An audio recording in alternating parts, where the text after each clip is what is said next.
The envelope was bright yellow, which should have been my first clue that this wasn't going to be a pleasant afternoon. I'd been living in Meadowbrook Heights, just outside Columbus, Ohio, for about 8 months now, and I'd gotten used to the routine newsletters and community updates from the Homeowners Association. But this wasn't a newsletter. This was certified mail with "Notice of Violation" stamped across the front in aggressive red letters. I stood in my driveway, still holding my coffee mug, and tore open the envelope. My 1952 John Deere Model B tractor sat exactly where it had been sitting for the past 3 weeks, right there in my side yard, gleaming green and yellow in the late September sun. I'd spent the better part of 2 months restoring that beauty, and I was damn proud of it.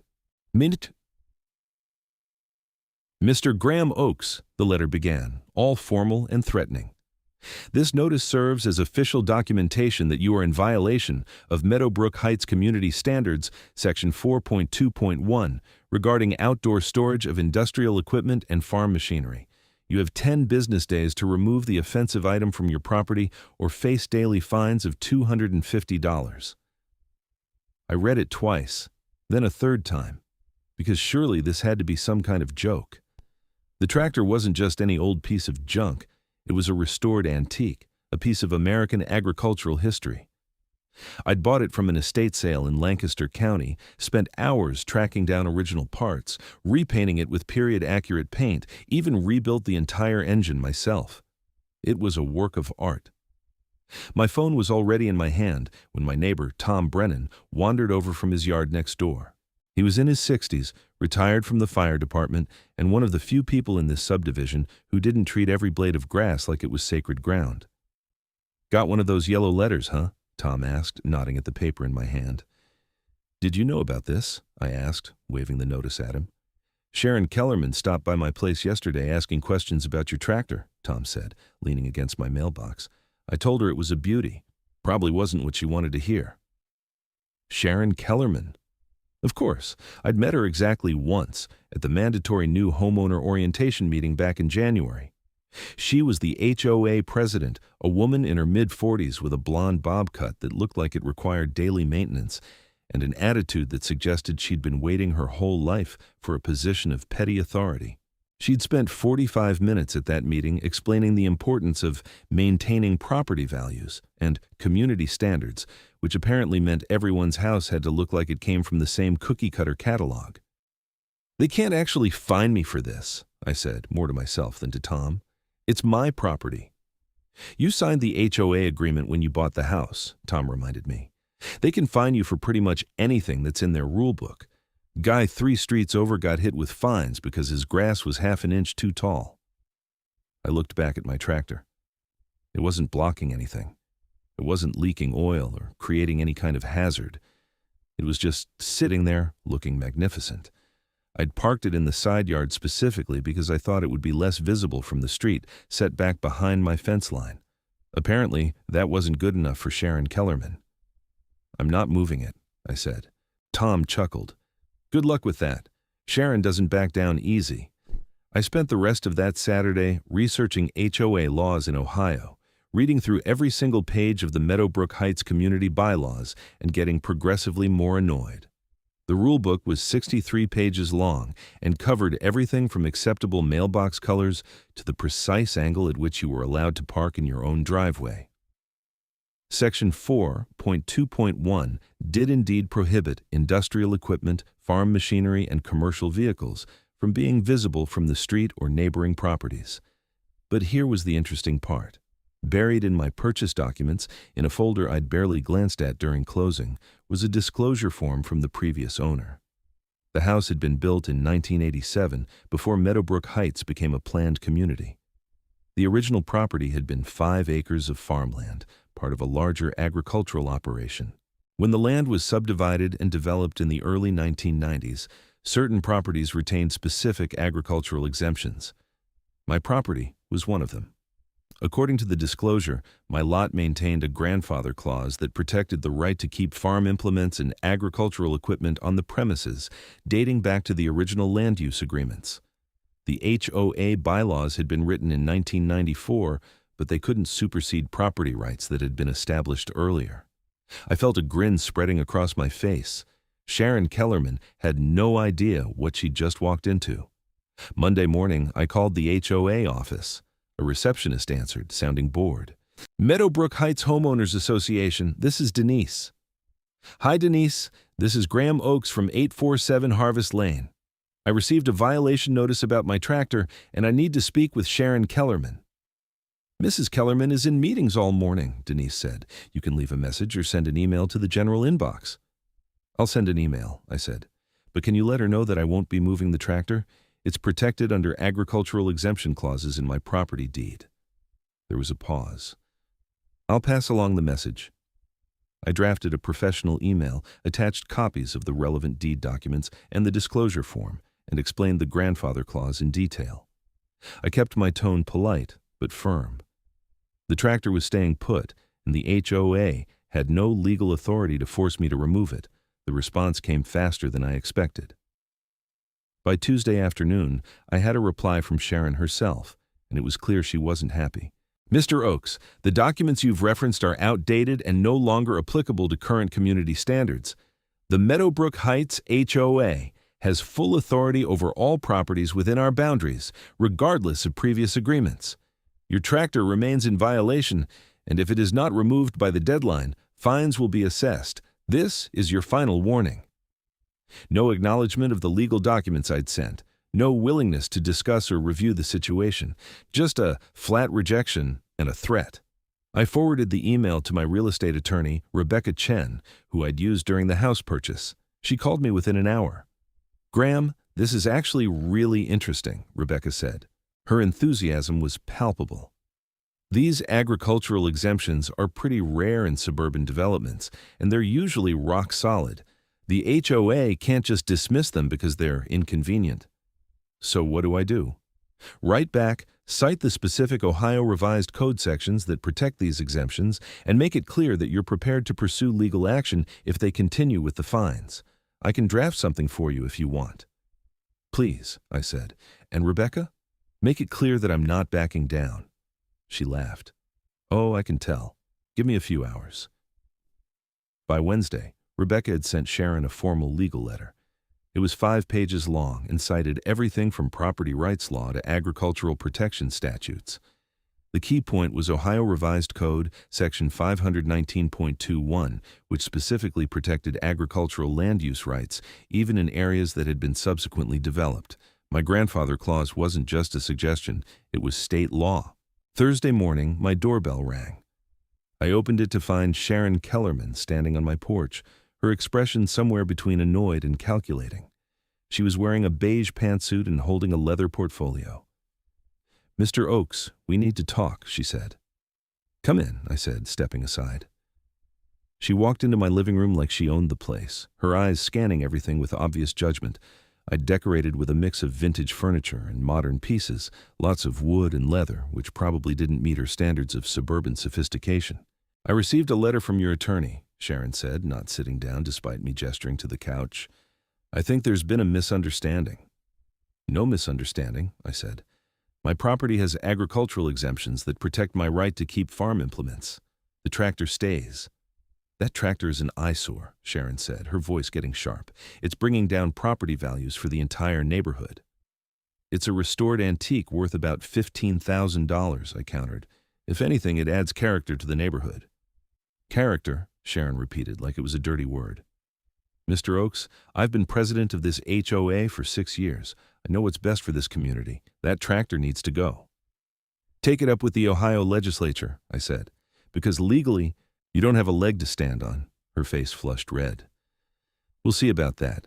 The HOA board meets tomorrow night, 7 o'clock at the community center. I expect you to be there.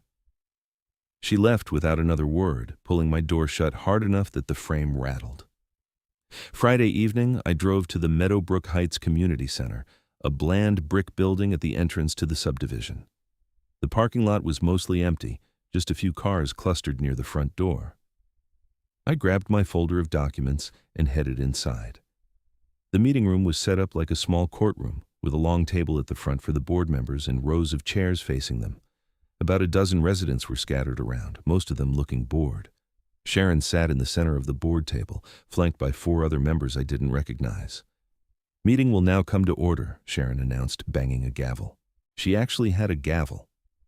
First order of business, ongoing violation at 847 Harvest Lane. I stood up. I'd like to address the board. Sharon looked like she wanted to refuse, but one of the other board members, a man in his 50s with a gray beard, nodded. Go ahead.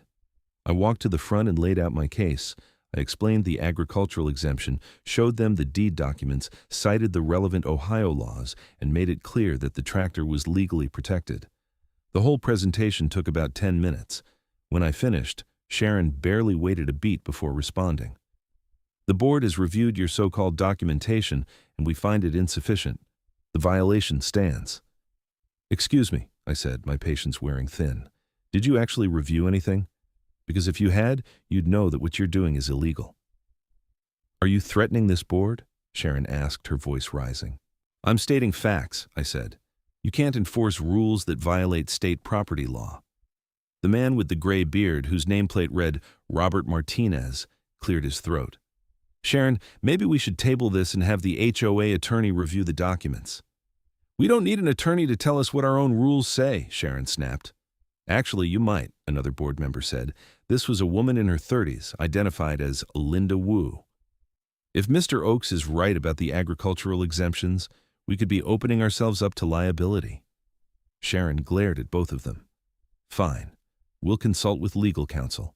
But until then, the violation remains in effect, and fines will begin accruing on Monday. You can't be serious, I said. Meeting adjourned, Sharon said, banging her gavel again. I walked out of that meeting knowing this was far from over. Sharon Kellerman had made it personal, and she wasn't going to back down just because the law wasn't on her side. Monday came, and so did another letter. This one informed me that I was being fined $250 per day, starting immediately. The total would be added to my HOA dues and, if unpaid, could result in a lien being placed on my property. I called Rebecca again. They're actually doing it, I told her. They're fining me even though they know about the exemption. That's boldly stupid of them, Rebecca said. Okay, here's what we're going to do. We're going to file an injunction to stop the fines, and we're going to pursue legal action against the HOA for harassment and violation of your property rights. This is going to get expensive for them. How long will that take? A few weeks, maybe a month. But Graham, you need to document everything. Every letter, every email, every interaction. If this goes to court, we want a paper trail. I spent the next week doing exactly that. I photographed the tractor from every angle, showing how it was positioned in my yard. I saved every email from the HOA. I even started keeping a log of interactions with my neighbors, most of whom thought the whole thing was ridiculous. Tom Brennan became my unofficial ally. He started spreading the word around the neighborhood about what was happening, and public opinion began to shift. Turns out, a lot of people in Meadowbrook Heights were tired of Sharon Kellerman's authoritarian approach to community management. She fined the Hendersons last year because their Christmas lights were up 3 days past the deadline, one neighbor told me at the grocery store. 3 days. The fine was $500. She tried to make us remove our garden gnomes, another neighbor added.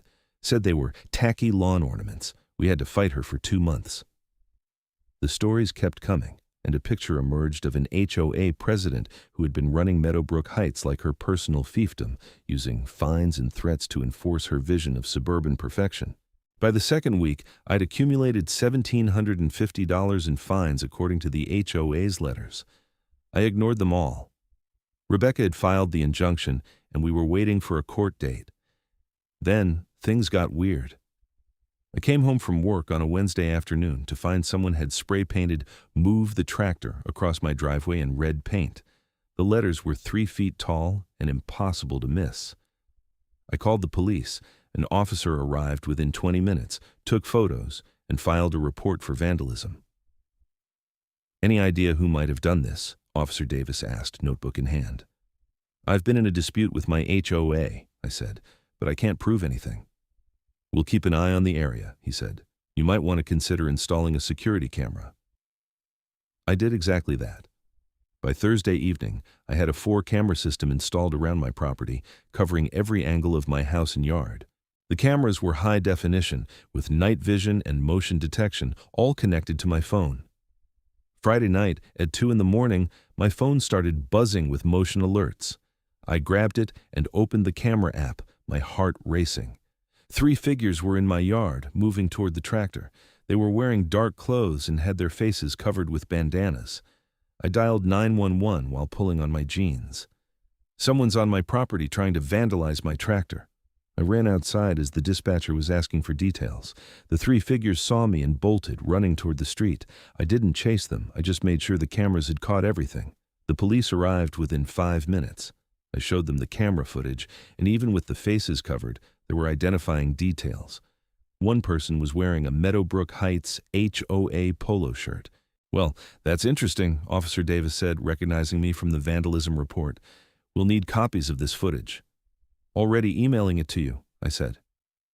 By Saturday morning, the story had spread through the neighborhood like wildfire. Someone from the HOA had tried to vandalize my property, and it was all caught on camera. Tom Brennan was beside himself with excitement. "This is better than cable TV," he said, standing in my driveway and staring at the tractor like it was a celebrity. Sharon must be losing her mind. She was. By Monday, I received a frantic email from Denise at the HOA office requesting an emergency meeting to resolve the ongoing dispute. The tone was completely different from Sharon's previous messages, less threatening and more desperate. I forwarded the email to Rebecca. "What do you think?" "I think they're starting to realize how much trouble they're in," she said. "Let's meet with them, but I'm coming with you." The meeting was set for Tuesday evening, back at the community center. This time, the entire HOA board was present, along with a man in an expensive suit who introduced himself as Martin Whitmore, the HOA's legal counsel. Rebecca and I sat across from them at the conference table. Sharon looked like she hadn't slept in days, her usual perfect appearance slightly disheveled. "Mr. Oakes, thank you for coming," Martin said, his voice professionally smooth. "We've reviewed the documents regarding your property's agricultural exemption, and we believe there may be some validity to your claims." "Maybe?" I said. "It's state law." "Yes, well, the situation is more complex than it initially appeared," Martin continued. "The HOA is prepared to offer a compromise. If you agree to screen the tractor from street view, perhaps with some landscaping, we'll withdraw the violation and waive all fines." "No," I said simply. Sharon's head snapped up. "What do you mean, no?" "I mean the tractor is legally allowed to be exactly where it is," I said. "I don't need to compromise on my legal rights. What I need is an acknowledgement that the HOA overstepped, a formal apology, and a guarantee that this harassment stops immediately." "Harassment?" Sharon said, her voice getting shrill. "We're trying to maintain community standards." "You're trying to enforce rules that don't apply to my property," I said. "And someone wearing an HOA shirt tried to vandalize my tractor. The police have the footage." Martin's expression changed. "I wasn't aware of that." "Neither was I," Robert Martinez said, looking at Sharon. "Sharon, do you know anything about this?" "Of course not," Sharon said, but her voice was defensive. "I would never condone vandalism." "But you did tell people to handle the tractor situation," Linda Wu said quietly. "I heard you say it at last week's board meeting." The room went silent. Martin closed his eyes briefly, like he was calculating how much this was going to cost. "If any HOA board member or representative was involved in vandalism or attempted vandalism, that would be a serious criminal matter," Rebecca said. "Not to mention grounds for a lawsuit against the HOA for damages and harassment." "I think this meeting is over," Martin said, standing up. "The HOA will be in touch with a formal resolution to this matter." We left them arguing among themselves. In the parking lot, Rebecca was grinning. "That went well," she said. "You think they'll actually back down?" "They don't have a choice," Rebecca said. "Between the legal exemptions, the vandalism, and the obvious harassment, they're in a terrible position. If this goes to court, they'll lose badly and probably face criminal charges." She was right. By Thursday, I received a formal letter from Martin Whitmore. The HOA was withdrawing all violations, waiving all fines, and issuing a written acknowledgement that my property maintained agricultural exemptions that protected my right to keep farm implements. They also included a formal apology for any misunderstanding or inconvenience. It wasn't quite the groveling I'd hoped for, but it was a complete victory. The vandalism investigation, however, was just getting started. The police had enhanced the camera footage and identified at least one of the individuals, Sharon Kellerman's son, a 23-year-old named Kyle, who still lived with her. He'd been the one wearing the HOA shirt. When Officer Davis called to update me, he sounded almost amused. "We've got enough to press charges. Criminal trespassing and attempted vandalism. The prosecutor's office is reviewing it now." "What about the other 2 people with him?" "Still working on identifying them, but we'll get there," Officer Davis said.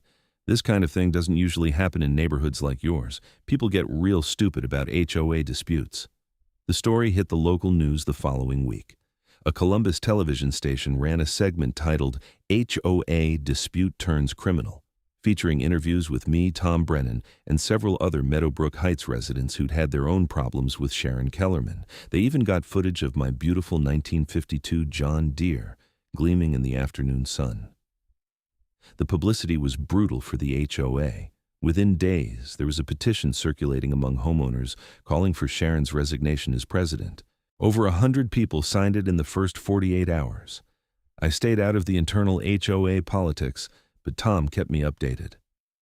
"There's going to be an emergency board meeting next week," he told me. "Vote of no confidence in Sharon. She's done." The board meeting happened on a Wednesday night. I didn't attend, but according to Tom, who did, it was spectacular. Sharon refused to resign, giving a rambling speech about how she'd dedicated years of her life to the community and how ungrateful everyone was. The board voted 4-1 to remove her as president, with Sharon casting the only vote in her favor. Robert Martinez was appointed interim president. 2 days later, the police arrested Kyle Kellerman. The other 2 people in the footage were identified as his friends, and they were arrested as well. All 3 were charged with criminal trespassing and attempted vandalism. The prosecutor added conspiracy charges because they'd planned the whole thing in text messages that the police recovered from their phones. The text messages were damning. Kyle had written to his friends, "Mom says we need to mess up that tractor so the guy moves it. She'll pay us $500 each." There was no ambiguity. Sharon had hired her own son to commit a crime on her behalf. When that detail became public, the remaining sympathy for Sharon evaporated completely. The HOA board held another meeting and voted unanimously to pursue their own legal action against her for bringing liability to the association. Martin Whitmore, the HOA attorney, recommended they cooperate fully with the criminal investigation. The prosecutor's office charged Sharon Kellerman with conspiracy to commit vandalism and solicitation of a crime. She was arrested at her home on a Friday morning, and the local news was there to film her being led out in handcuffs. The footage went viral on social media, with people across the country commenting on the absurdity of HOA power trips. I watched the news coverage from my living room, drinking coffee and feeling a strange mix of satisfaction and sadness. This had spiraled so far beyond what I'd expected when I first got that yellow violation notice. All I'd wanted was to keep my tractor in my yard, and now a woman was facing criminal charges because she couldn't accept that she didn't have absolute authority. Rebecca called me that evening. "You seeing this coverage?" "Hard to miss it," I said. "The prosecutor's office called me," Rebecca said. "They want to know if you're interested in pursuing a civil lawsuit against Sharon and the HOA for harassment and emotional distress." "What do you think?" "I think you'd win," Rebecca said. "The HOA's insurance would probably settle before it even got to trial. Could be a significant payout." I thought about it for a long moment, looking out my window at the tractor. It sat there peacefully, exactly where it belonged, a piece of history preserved and protected. "No," I said finally. "I just want this to be over. The HOA backed down, Sharon's facing criminal charges, and I got to keep my tractor. That's enough." "You're a better person than I'd be," Rebecca said. "But I respect that." The criminal case moved forward slowly, as these things do. Kyle Kellerman and his 2 friends took plea deals, agreeing to probation and community service in exchange for reduced charges. Sharon's case was more serious because she'd been the instigator, and she refused to take a plea deal, insisting she'd done nothing wrong. The trial happened in March, 5 months after the initial violation notice. I was called to testify, explaining the whole sequence of events from my perspective.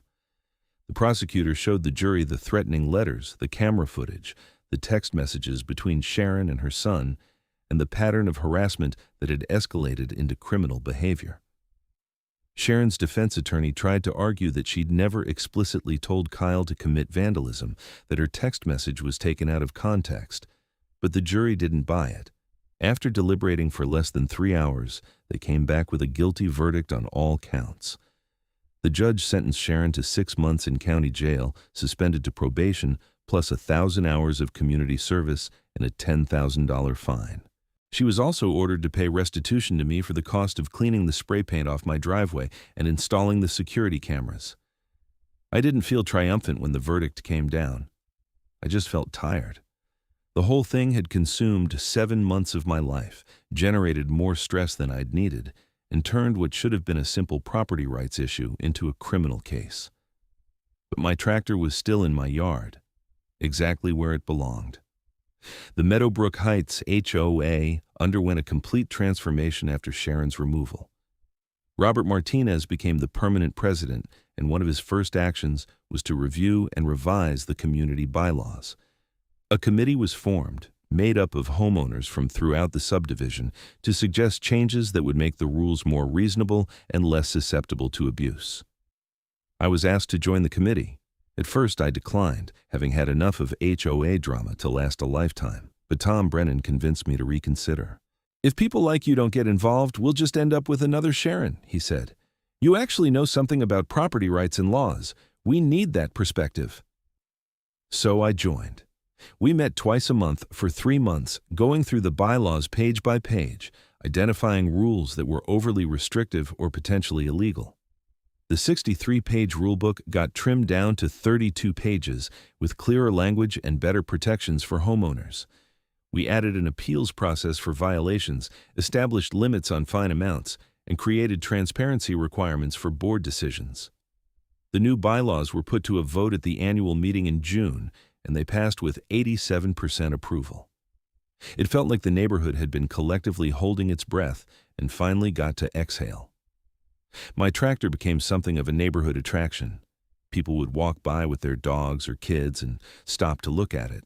A few times I came outside to find children pointing at it excitedly, asking their parents about the old farm machine.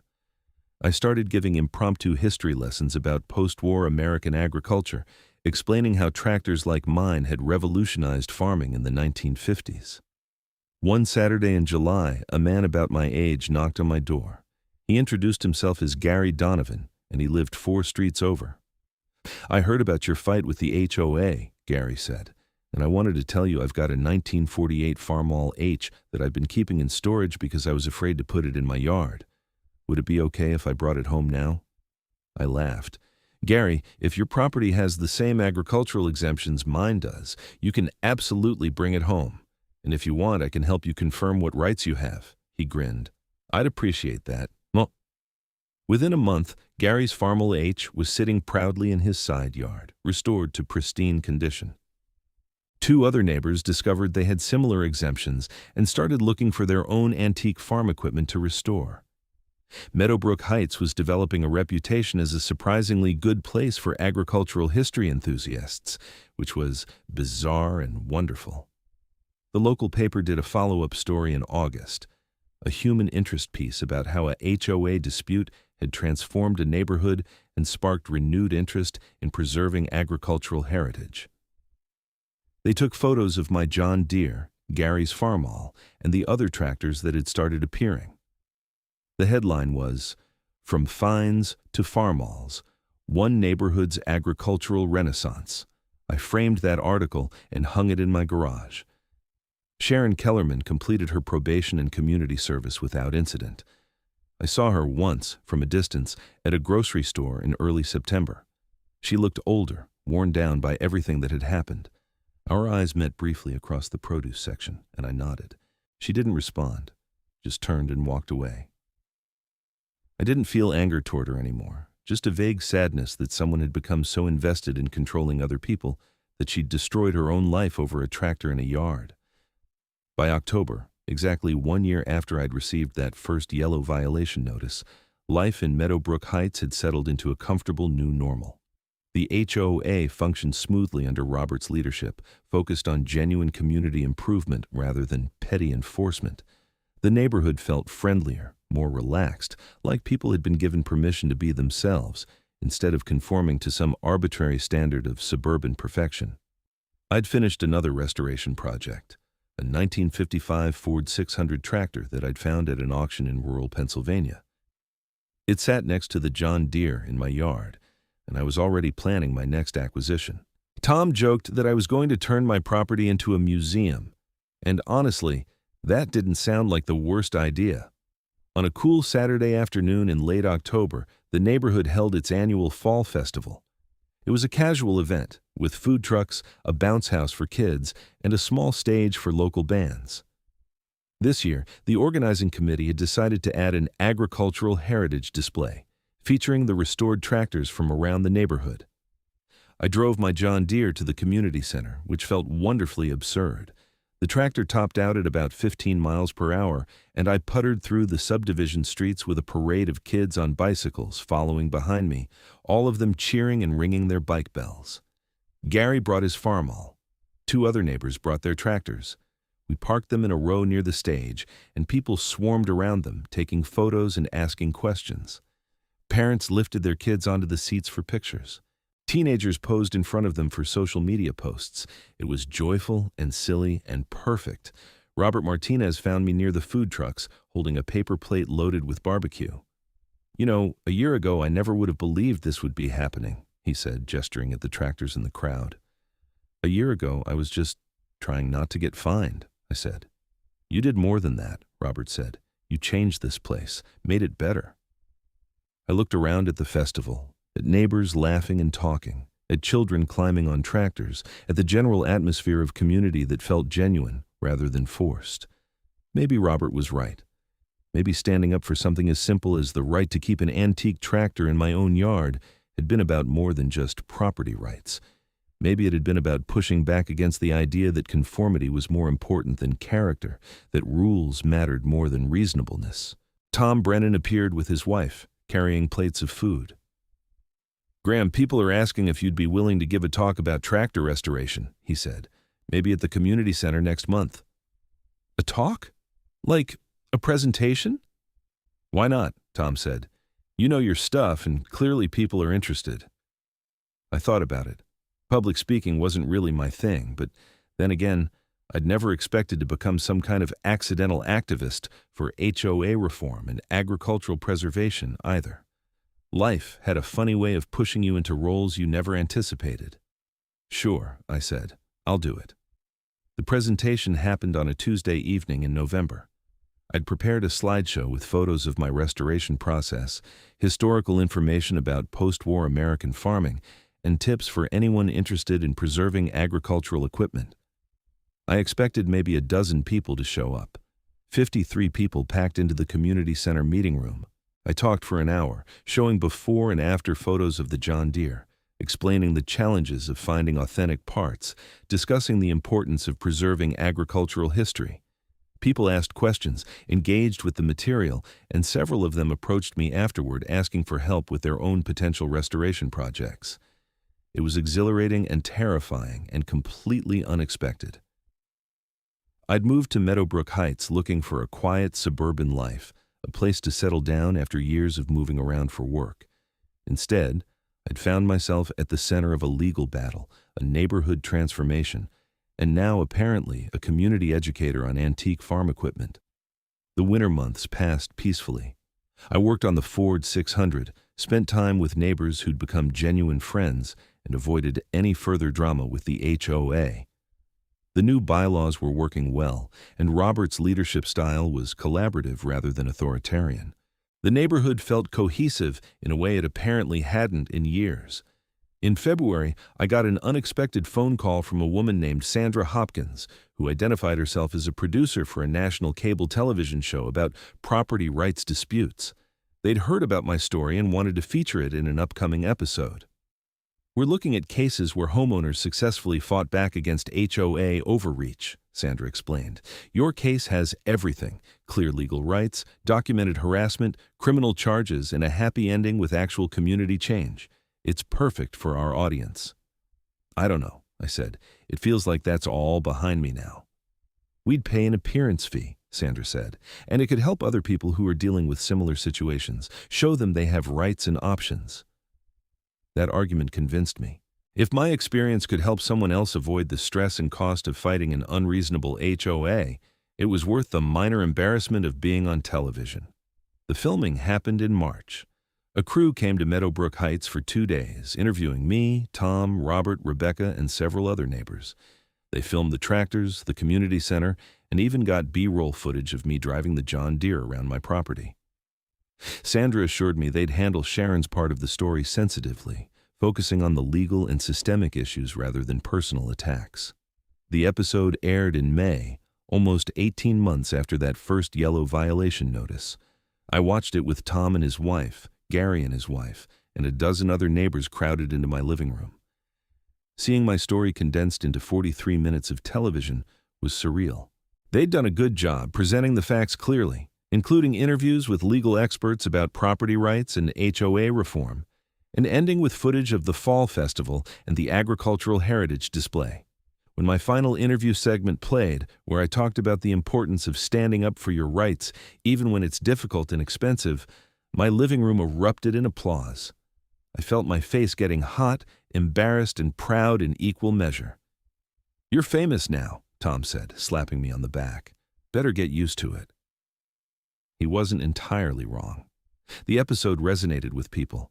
I started getting emails and social media messages from homeowners across the country dealing with their own HOA disputes, asking for advice and encouragement. Some of them had situations similar to mine, with legitimate legal protections being ignored by power-hungry board members. Others were facing even more absurd violations, like fines for having the wrong color curtains or too many flowers in their gardens. I did my best to help where I could, usually by connecting people with property rights attorneys in their areas and encouraging them to document everything. Rebecca ended up getting referrals from several of the cases I passed along, which she appreciated.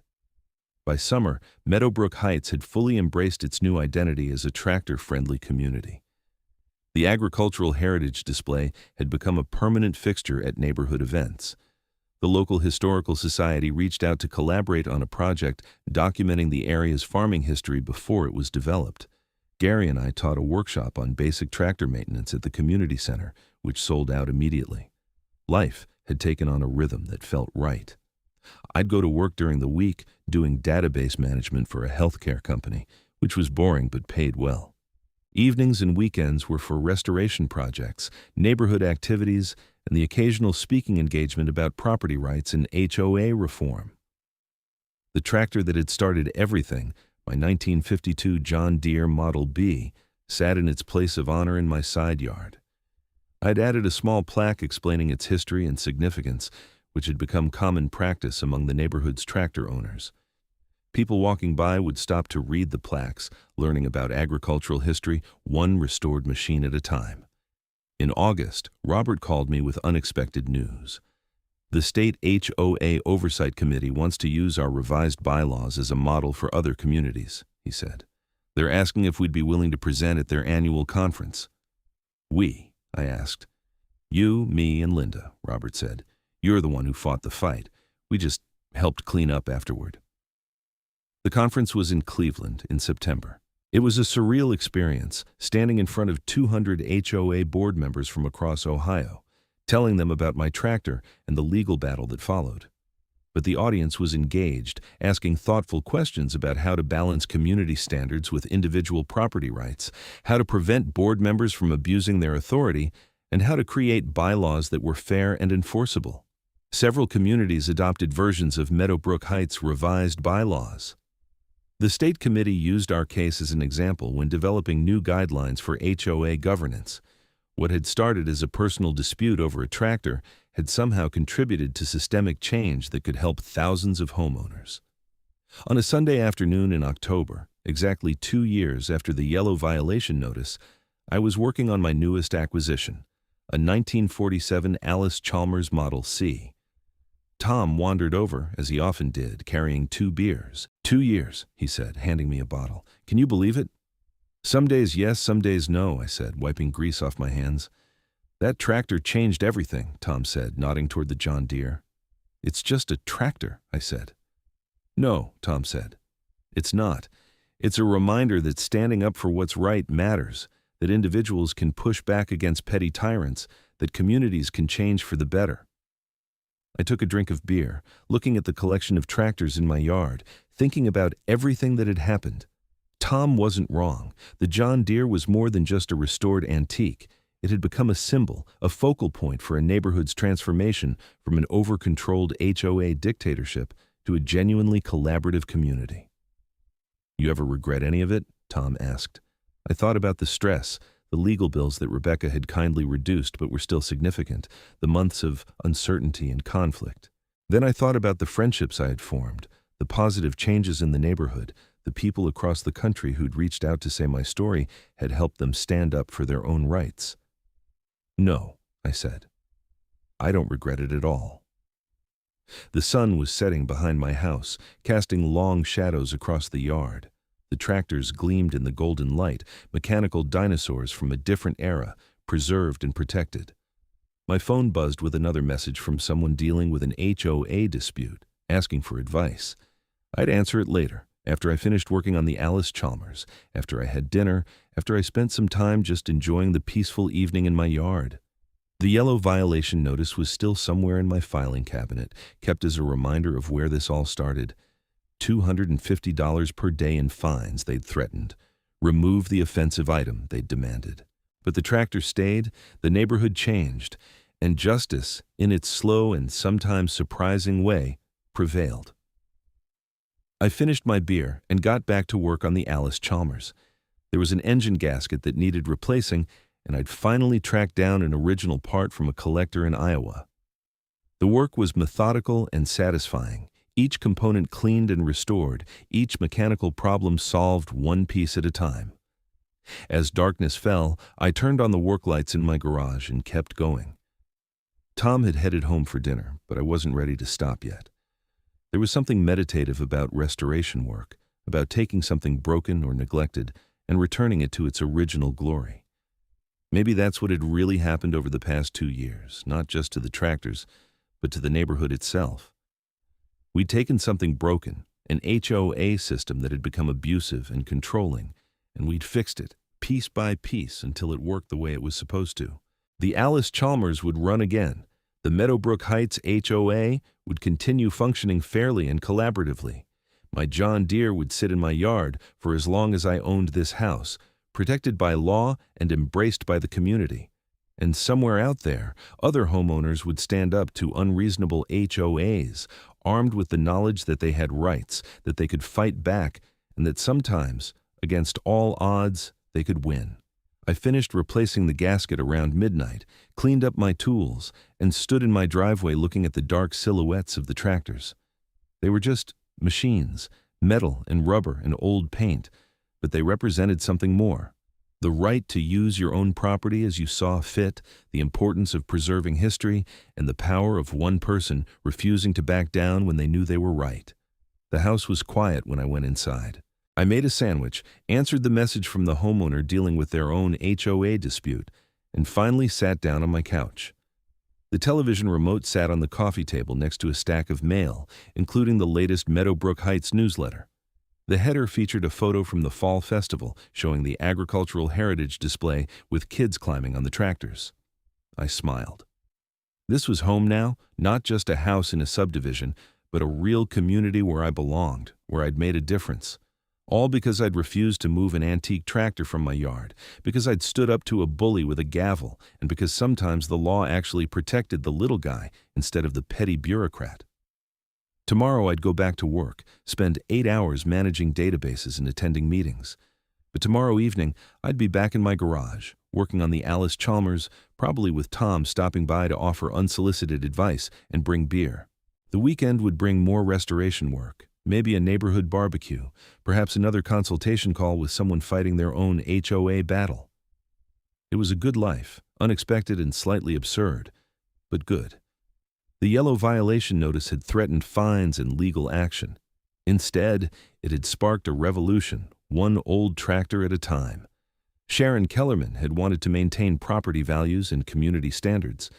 Instead, she'd created something better, a real community. built on respect and mutual support rather than rules and fear. I turned off the lights and headed upstairs.